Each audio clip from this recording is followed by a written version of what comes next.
Boa noite, irmãs, irmãos, amigos. Que a paz de Jesus nos fortaleça e nos abençoe, hoje e sempre, nos dando paz no coração, nos dando pensamentos corretos e retos, para que a nossa vida possa se transformar em uma vida feliz e abençoada. Que nós possamos permitir que essa paz adentre os nossos corações, nos fortalecendo e nos ajudando a passar pelas dificuldades naturais da vida de forma amena, confiante, com fé, que Deus está conosco sempre.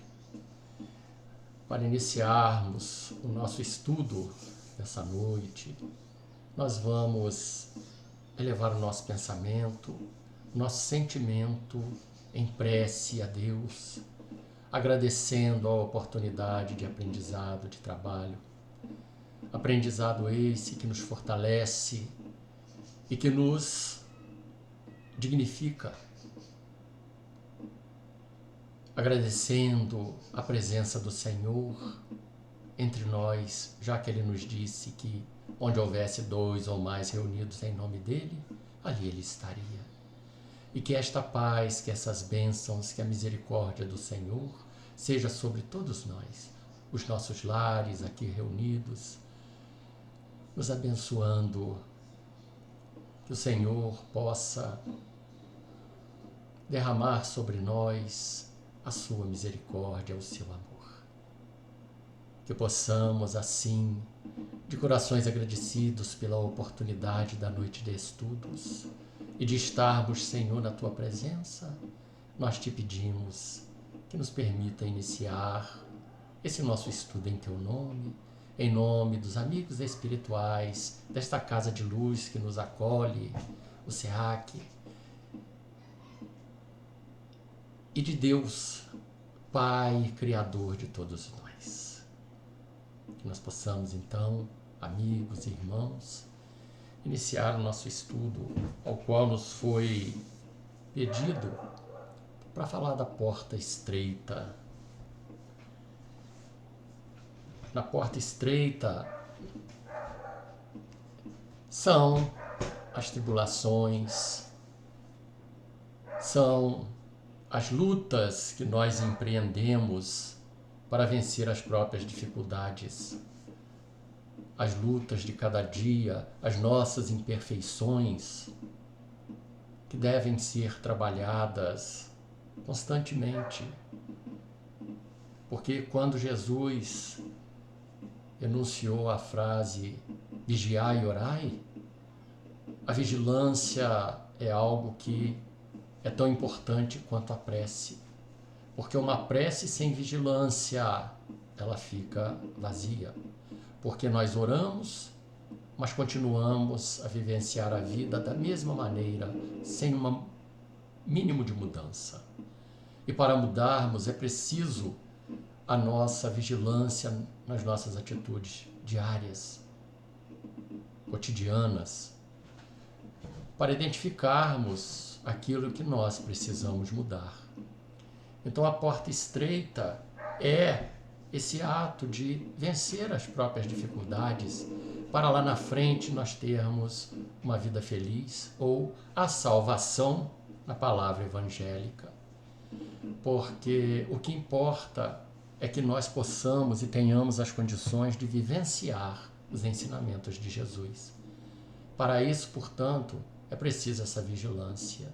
E a prece nos fortalece para que a gente ganhe força para a mudança necessária. Muitas das vezes nós sozinhos não temos as forças precisas para uma mudança de hábitos, muitas das vezes radicalizados no mais íntimo da nossa alma. Já que nós sabemos que vivemos outras vidas e que temos hábitos adquiridos em nossa intimidade espiritual, que muitas das vezes são difíceis de ser extirpados. Então a prece nos faculta essa força, nos ajuda. Quando a gente não consegue sozinho, é necessário pedir ajuda a Jesus e com certeza Ele nos enviará irmãos queridos, adiantados na caminhada para nos fortalecer. Então, diante disso, a gente precisa estar trabalhando cotidianamente as nossas habitualidades, os nossos hábitos comuns, que na maioria das vezes são hábitos, muitas das vezes, perniciosos. A maledicência,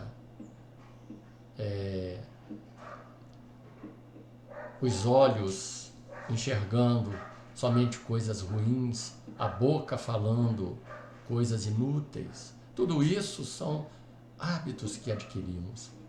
E é preciso, então, que a gente trabalhe a nossa intimidade para esta mudança. E a porta estreita, então, nos dá essa oportunidade de entendermos como nós devemos proceder, como nós devemos agir para adentrar a porta estreita. A porta larga são as facilidades do mundo. A porta larga é o arrastamento às coisas contrárias à lei de Deus que nós ainda realizamos na nossa vida, que é muito mais fácil, porque já é um hábito dentro de nós adquirido e que a gente age muitas das vezes de maneira habitual, de maneira inconsciente, quando nós vamos reagindo aos acontecimentos sem a gente pensar, sem a gente estar vigilante. Então Jesus nos convida para essa reflexão, para que a gente possa ir trabalhando as nossas imperfeições. Porque o que acontece? Ninguém há que consegue mudar da noite para o dia uma atitude corriqueira na nossa vida. É preciso um trabalho.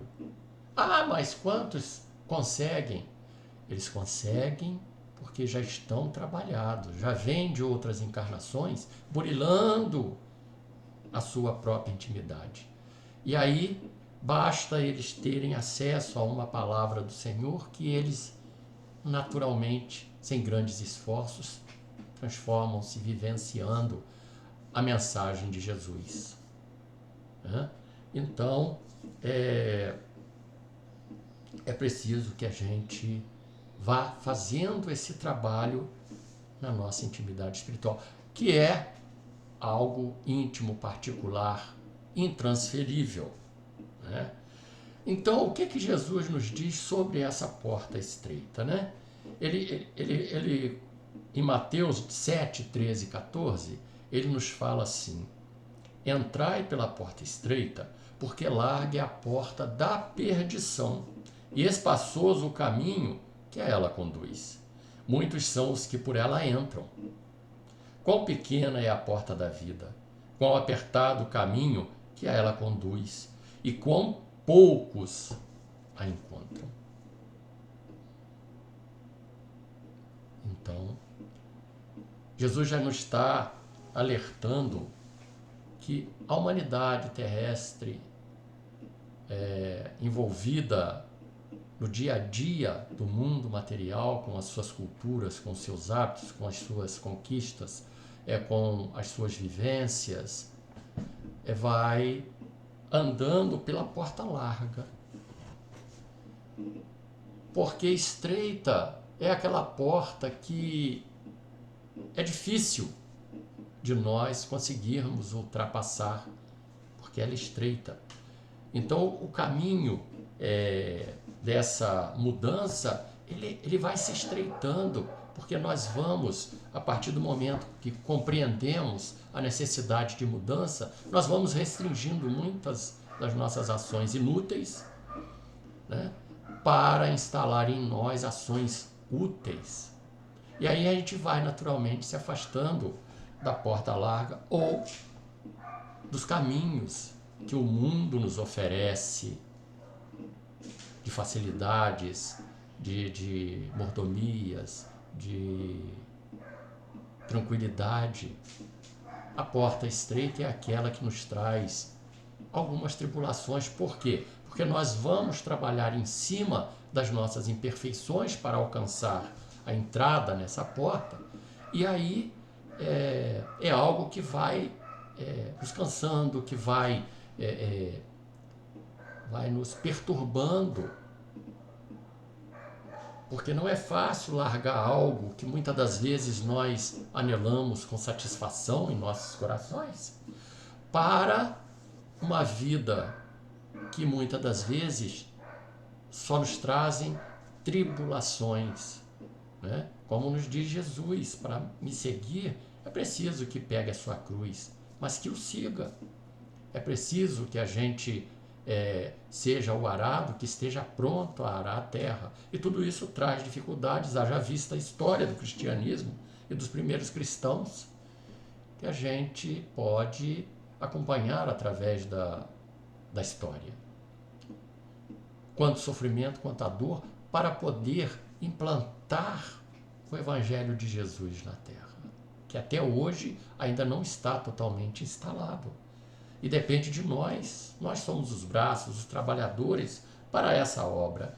Então, para que a gente alcance, né, uma vivência mais feliz, é preciso que a gente vá mudando as nossas características. Sair da porta larga e adentrar esse espaço estreito dessa porta apertada.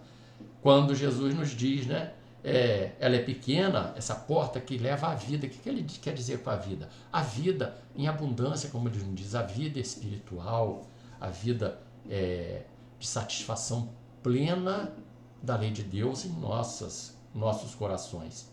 Com o apertado caminho que ela conduz, porque essas tribulações nos afligem, nos apertam o coração. E são poucos aqueles que a encontram. São poucos aqueles que conseguem alcançar o entendimento para entrar nessa porta, para acompanhar Jesus.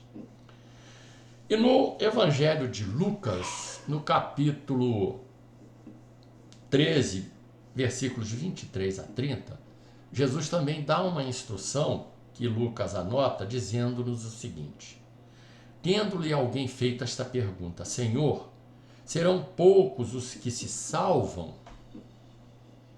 Respondeu-lhes ele: esforçai-vos por entrar pela porta estreita, pois vos asseguro que muitos procurarão transpô-la e não o poderão. E quando o pai de família houver entrado e fechado a porta, e vós de fora começardes a bater, dizendo, Senhor, abre-nos, ele vos responderá, não sei de onde sois.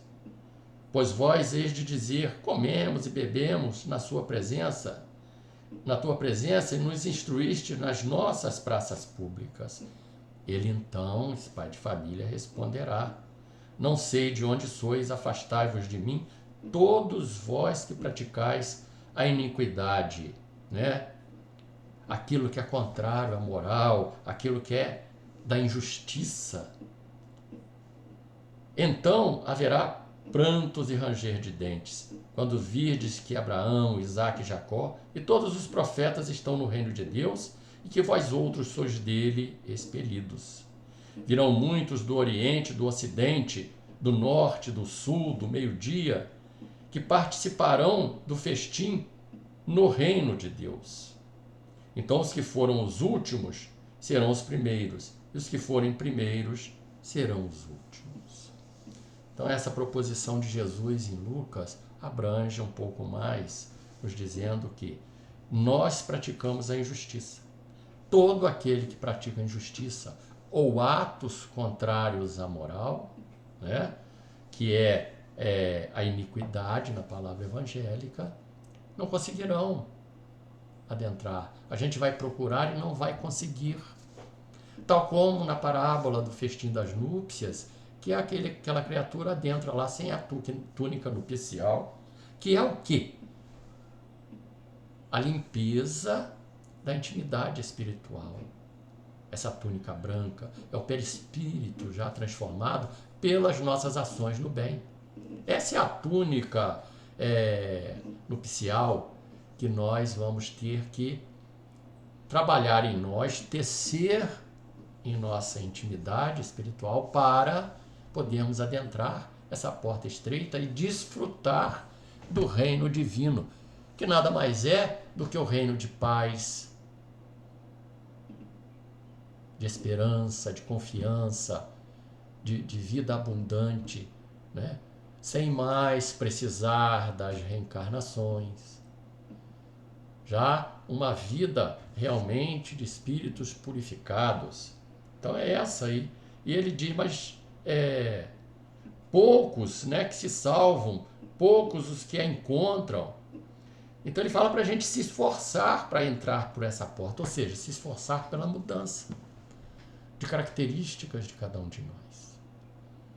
Mas para mudar, o que precisamos realizar?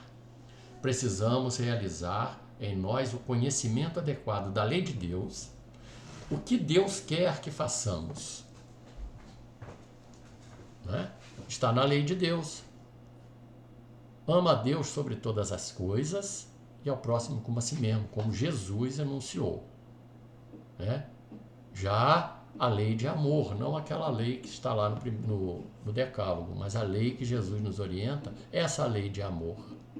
Então, a lei de amor, ela é contrária às iniquidades, à injustiça, e amar o próximo como a si mesmo.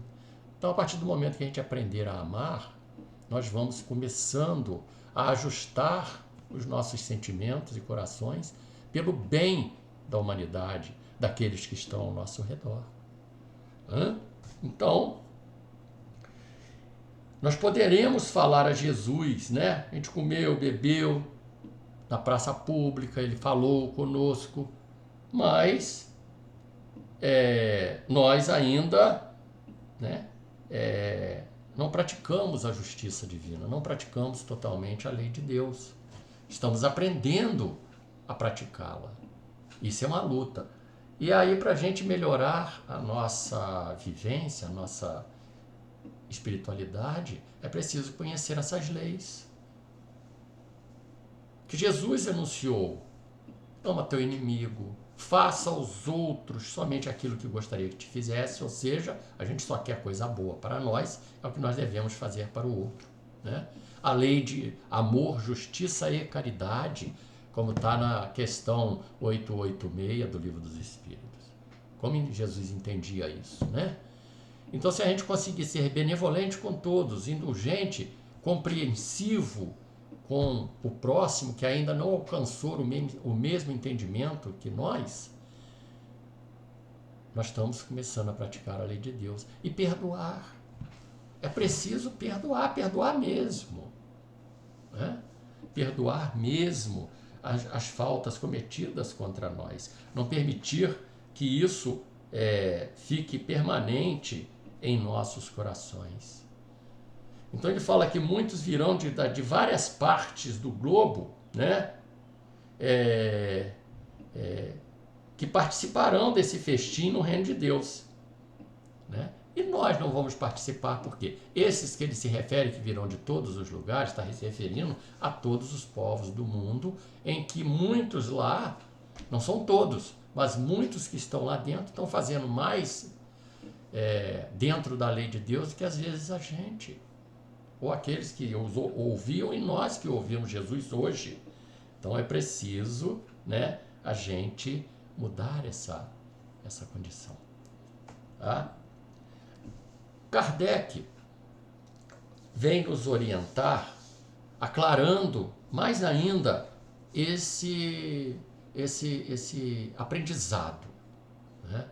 Porque o aprendizado, a gente às vezes a gente conhece, muitas das vezes, a lei de Deus, mas a gente não consegue entender direito. Porque se a gente entender de verdade, a gente vai começar a praticar. Então, conhecer e entender são duas coisas diferentes. É preciso a gente conhecer, que é o primeiro passo, entender para que a gente consiga aceitar para praticar a lei de Deus. Então, como Como nós vamos perdoar o inimigo, amar o inimigo, se a gente não compreende, se a gente não aceita, se a gente não concorda que a gente deve amar o inimigo? Não aquele amor que a gente tortuoso, que a gente pensa, não, tem que agir com ele da mesma forma que eu ajo com um filho querido, com um amigo querido. Não é esse amor que Jesus falou. É o amor em que você vê no outro um irmão seu que necessita de auxílio e você está pronto a ajudá-lo, não importando o que ele tenha te feito. Né? Porque não tem cabimento você votar um sentimento que você vota a um amigo a uma pessoa que é traidora, uma pessoa que age de forma inadequada, aproveitadora. Não é o sentido, não tem sentido, não tem razão de ser. Então não foi esse amor que a gente entende hoje que Jesus falou. Tanto que Jesus realmente agiu dessa maneira. Ele deu muitas lições no Sinédrio, muitas lições nos doutores da lei, chamou muita atenção, mas, no entanto, quando esses mesmos o crucificaram, ele pede perdão a Deus por eles. Eles não sabem o que fazem. Jesus ainda defendeu eles. Os defendeu pregado na cruz diante de Deus. Não, Senhor, tenha compaixão, eles não sabem o que fazem. E muitos, ou todos nós que somos maus, que somos malvados, que somos iníquos, injustos, na realidade, nós não sabemos o que estamos fazendo. Sabemos conscientemente que a gente conhece a lei dos homens, a gente sabe que não pode, tanto que a gente vai fazendo determinadas coisas escondidas. Porém, saber emocionalmente, no sentido espiritual, no sentido íntimo da palavra saber, que é aquela que você traz para dentro e mora dentro de você, esse ainda não sabe. Porque se ele soubesse, ele não faria, porque ele não tem conhecimento daquilo, da consequência daquilo na vida espiritual, lá na frente, na velhice, na outra vida, na outra encarnação. Não sabe as consequências, nós já sabemos. Nós já sabemos. A cada um será dado segundo suas obras. É simples para nós compreendermos isso, mas para a maioria das pessoas, não. Então nós não podemos ficar buscando justificativas para esses nossos equívocos, enganos diante da vida. Então, meus irmãos, nós precisamos realmente lutar, se esforçar, que é a palavra evangélica de Jesus, se esforçar. O que Kardec fala para nós no sentido desse esforço? Reconhece o verdadeiro espírita, cristão e espírita, a mesma coisa, pelos esforços que faz para domar as más tendências e vencer as inclinações más. Então é um esforço que a gente tem que fazer. E para a gente fazer esse esforço, que é o terceiro passo, a gente precisa conhecer a lei de Deus, entender, para a gente aceitar e realizar na nossa vida o que a lei nos manda. Mesmo que a gente tenha, muitas das vezes, prejuízos, né? Sofrimentos. Que é o que fizeram os primeiros cristãos. Entendendo plenamente Jesus, eles iam para os campos de morte cantando felizes.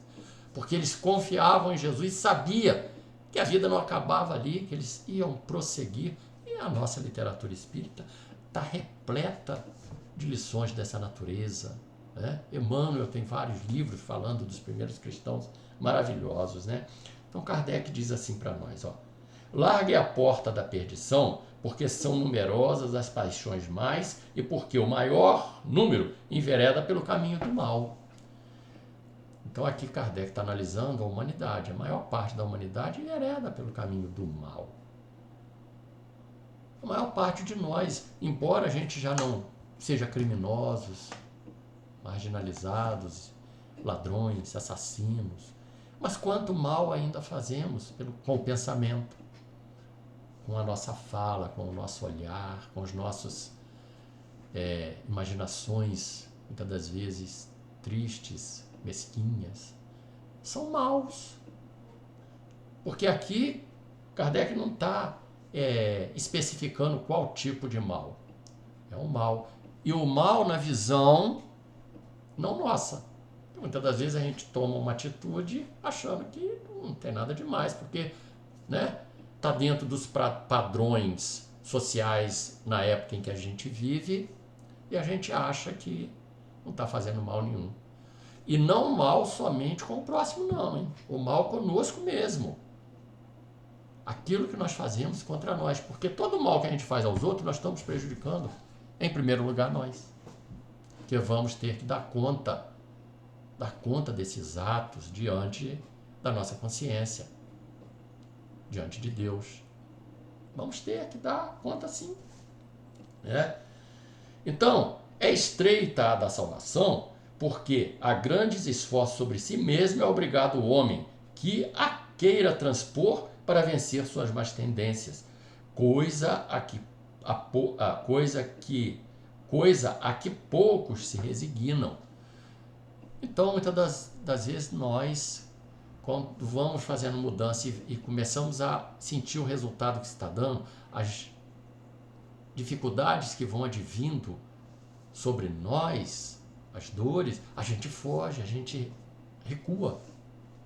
Então é preciso que a gente se esforce, né, sobre nós mesmos, sobre as nossas dificuldades, se a gente quer transpor essa porta. Agora, se a gente não quer, Deus espera. Só que consequências terão sempre, qualquer das nossas atitudes. Se boas, consequências boas. Se más, consequências más. E aí é nossa vontade que vai dizer, né? Então, poucas pessoas se resignam a passar por esse sofrimento, a dor que causa a gente se libertar de determinadas coisas. Então é preciso uma luta que a gente, né, tem que empreender, todos nós. Eu estou aí nesse meio, lutando ardorosamente para tentar tirar aqueles vícios que eu já consigo entender que não são bons. Porque às vezes há coisas ruins que a gente não consegue ainda entender, nem sabe às vezes que existe, que a gente não passou situações que fazem brotar aquilo em nós. Então a gente não sabe. Por isso a gente não pode julgar ninguém. Por isso que os Espíritos falam que Jesus entendia a indulgência. A gente compreender que o outro está fazendo porque ainda é ignorante. Né? Ele sabe o que está fazendo, é adulto. Sabe na consciência, gente, no cérebro, mas no sentimento, nas consequências que advirão aquilo, não, porque ainda o orgulho prevalece, o egoísmo, a vaidade, e aí isso são vícios que a gente precisa vencer, para entender o outro lado. Para entender o outro lado. Né? E aí ele fala assim, é o complemento da máxima, muitos são chamados e poucos os escolhidos. Muitos chamados, todos nós. Todos nós que adentramos a escola cristã, estamos sendo chamados. A nossa vida inteira que a gente está na luta, está estudando, está... E não vale, gente, meus irmãos, não vale a gente fugir desse aprendizado dizendo que se nós não conhecemos, não sabemos, não temos responsabilidade. Ledo engano. Isso vale para aquele que não teve a possibilidade de conhecer. Aquele que adentra, começa a entender a responsabilidade que é e foge, esse não tem desculpa. Não, essa frase não vale para esses que já buscaram, estão começando a entender, e por entender mesmo que eles fogem. Então, a responsabilidade é maior porque ele fugiu de livre e espontânea vontade. Ele entendeu que não vai ser bom para ele, porque vai trazer muitos prejuízos, emocional, financeiro, físico, material, e aí ele foge. Né? Então ele não entendeu essa proposta. Ele fala que é tal o estado da humanidade porque a Terra é um mundo de expiação. Então, sendo um mundo de expiação, de provas, reina ainda o mal aqui. E mesmo nessa transição que nós já estamos nos encontrando, que ela já não começou agora, ela vem de antes, essa transição, esse preparo para a transição, nós estamos no período dessa transição, né? Ainda é um mundo de expiação, porque o mal ainda está maior aqui do que o bem. não é mesmo? E só quando a Terra se achar transformada, essa estrada desse bem é que será frequentada pelo maior número de pessoas. Então, quando nós estivermos na regeneração mesmo, já, que a maior parte vai inverter o papel.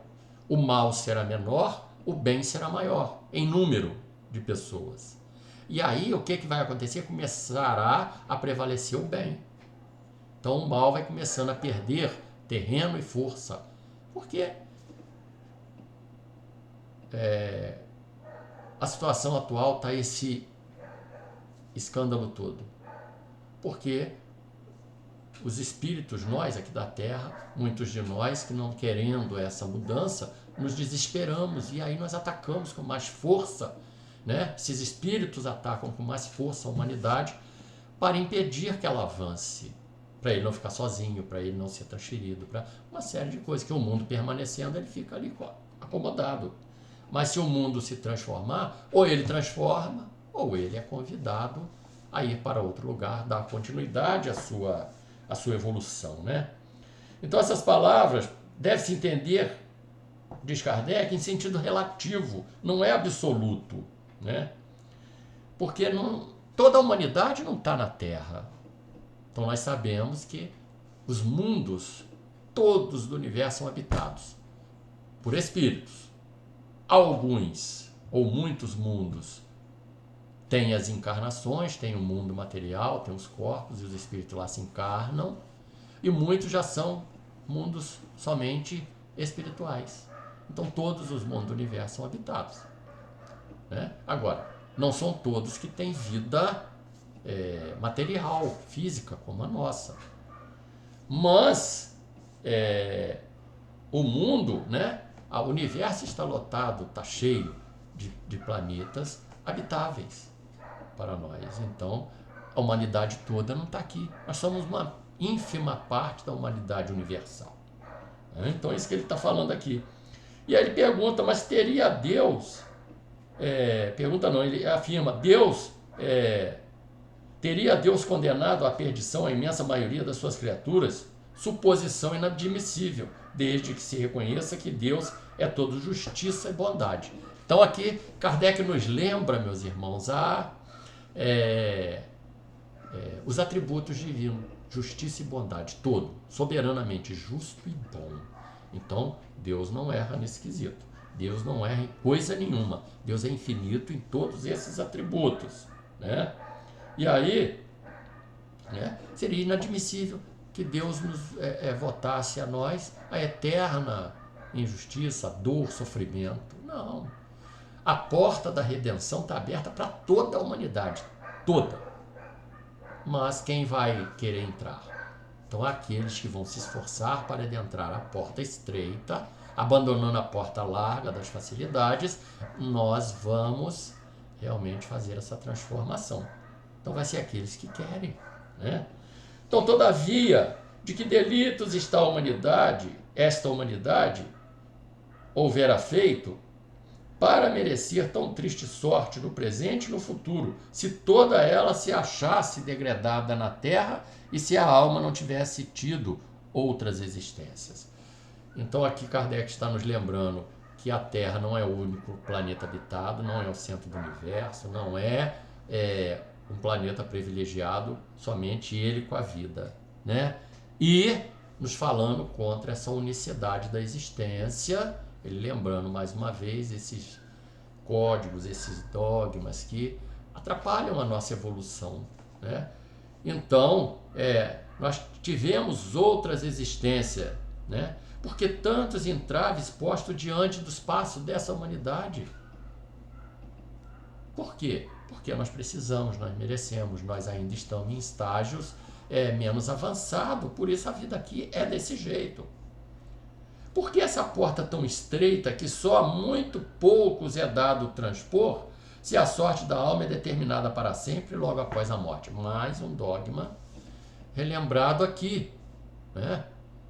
A vida além túmulo, ela prossegue, ela não está cerceada numa localidade. Ela não está determinada a nossa sorte após a morte.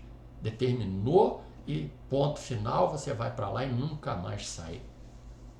A doutrina é contrária a isso, né?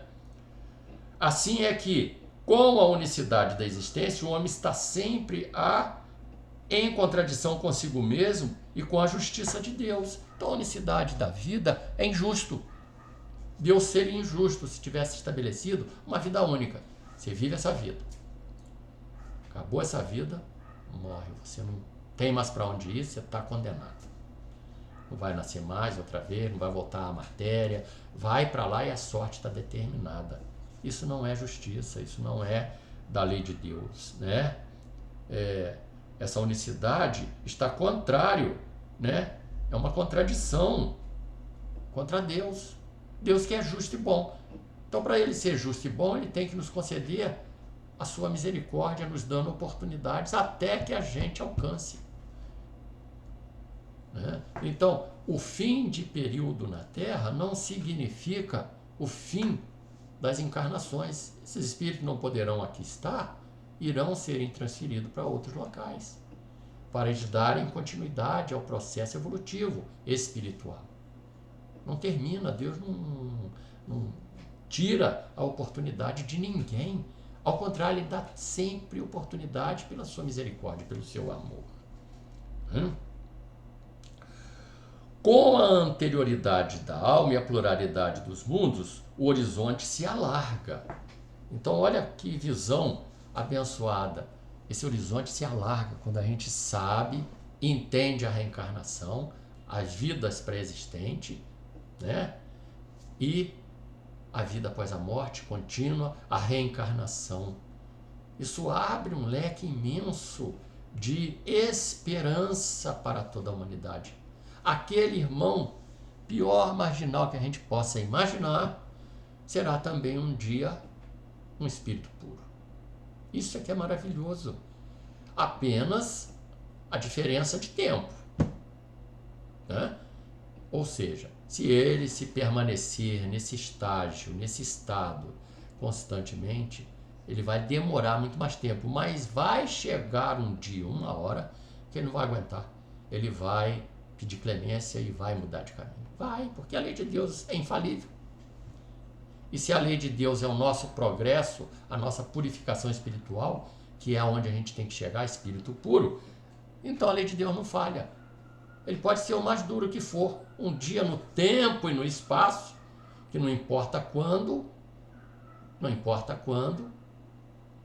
né? Ele vai alcançar essa compreensão e vai mudar, e vai querer mudar, né?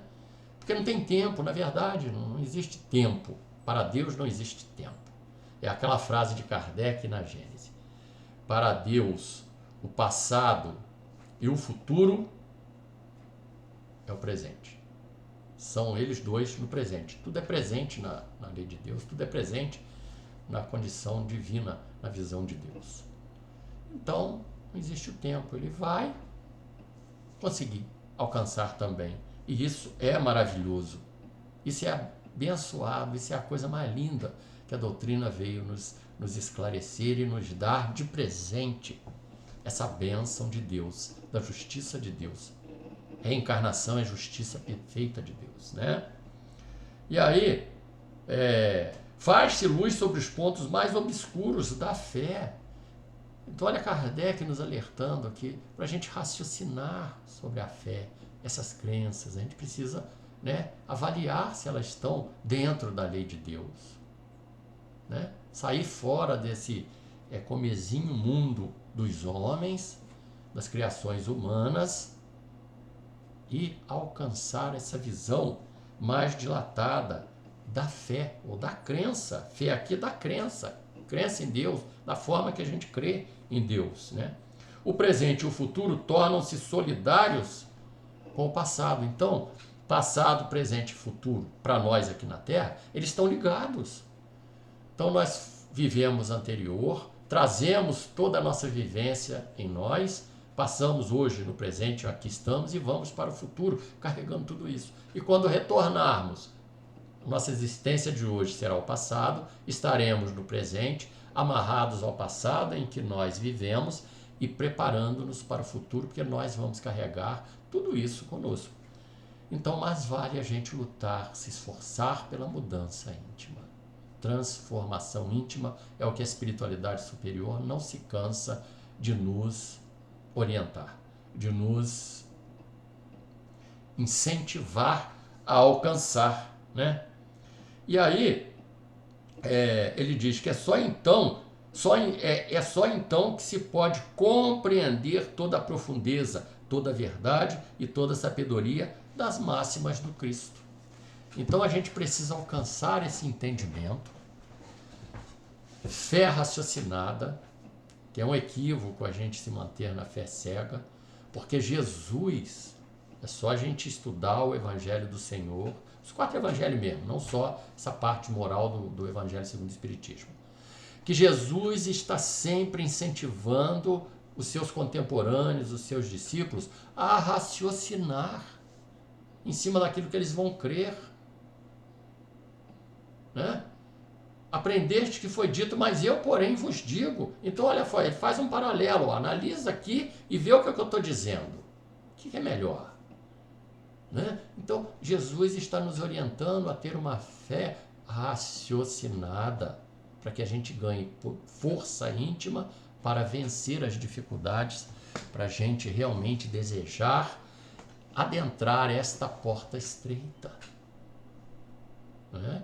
Porque a porta estreita vai nos trazer tribulações ainda. Por quê? Porque nós estamos ainda num mundo de expiações e ainda de provações. Então, quando a gente sai do comum, isso traz abalos dentro da família, dentro das nossas amizades, dentro da sociedade que estamos inseridos, porque a gente está saindo daquele comum e aí começamos a destacar pelo lado bom e aqueles que não querem que o lado bom prevaleça começam a nos atacar. Então é isso. Por isso é que aqui ainda vamos sofrer para entrar na porta estreita, porque quando se tiver transformado, essa porta estreita vai ser larga, porque vai ser aberta a todos. Todos vão estar preparados a adentrar a porta da vida.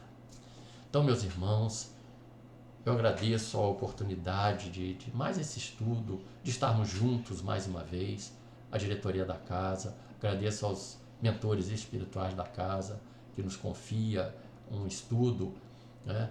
E que a gente possa, meus irmãos, confiar nessa espiritualidade, mas fazer a nossa parte, a parte que nos cabe fazer enquanto encarnados.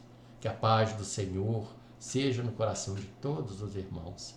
Muito obrigado e vamos então fazer a nossa prece, encerrando o nosso estudo com nossos corações agradecidos e felizes, Senhor, por esta oportunidade bendita de estarmos juntos a Ti, pelos Teus ensinamentos, juntos para estudarmos esses ensinamentos e buscarmos compreender a profundidade do Teu amor, a profundidade dos Teus ensinamentos benditos, que hão de libertar a humanidade do jugo, da iniquidade, da injustiça e da dor. Que a paz permaneça no lar de todos os irmãos que aqui estão reunidos conosco e que Jesus levante as suas mãos luminosas sobre todos nós, nos abençoando hoje e sempre, Senhor. Muito obrigado, muita paz, meus irmãos. Que Jesus nos abençoe agora e sempre, em nome de Deus. Graças a Deus.